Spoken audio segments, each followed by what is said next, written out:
এটা ইস্যুটা শুধু নজর ঘোরাবার জন্য এত বড় একটা কেলেঙ্কারি হয়েছে, পরের পর পরীক্ষায় তার ছাপ পড়ছে, পরের পর পরীক্ষা বাতিল দাবি উঠছে, স্থগিত হচ্ছে এবং সেখানে প্রশ্নপত্র ফাঁস, টাকার খেলা, একটা দেশ জুড়ে ছাত্রছাত্রীদের পড়ুয়াদের মধ্যে আতঙ্ক, হতাশা, সেখান থেকে নজর ঘোরাতে হঠাৎ এই আইন আনবো, ওকে সরাবো, ওই কমিটি করব, এগুলো সব আই ওয়াশ করার এক একটা কৌশল বিজেপির আসল দোষীদের আড়াল করার জন্য।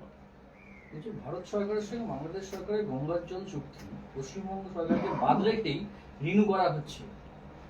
প্রথম কথা, গঙ্গা বিষয়টা তার একটা বড় অংশ পশ্চিমবঙ্গে, এবং যে ধরনের যে আলোচনা যেটাই হোক সেটা পশ্চিমবঙ্গ সরকার এবং মাননীয় মুখ্যমন্ত্রীর মতামত নিয়ে, পশ্চিমবঙ্গ সরকারের বক্তব্য জেনে, মুখ্যমন্ত্রীর বক্তব্য জেনেই করা উচিত।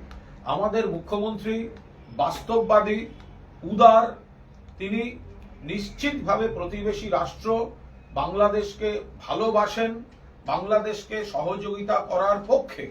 পাশাপাশি পশ্চিমবঙ্গের স্বার্থ, পশ্চিমবঙ্গবাসী, পশ্চিমবঙ্গের কৃষিভিত্তিক সমাজ এবং কনসার্ন নাগরিকদের স্বার্থ যাতে অটুট অক্ষুণ্ণ থাকে, সেটাও পশ্চিমবঙ্গের মুখ্যমন্ত্রীকে দেখতে হয়।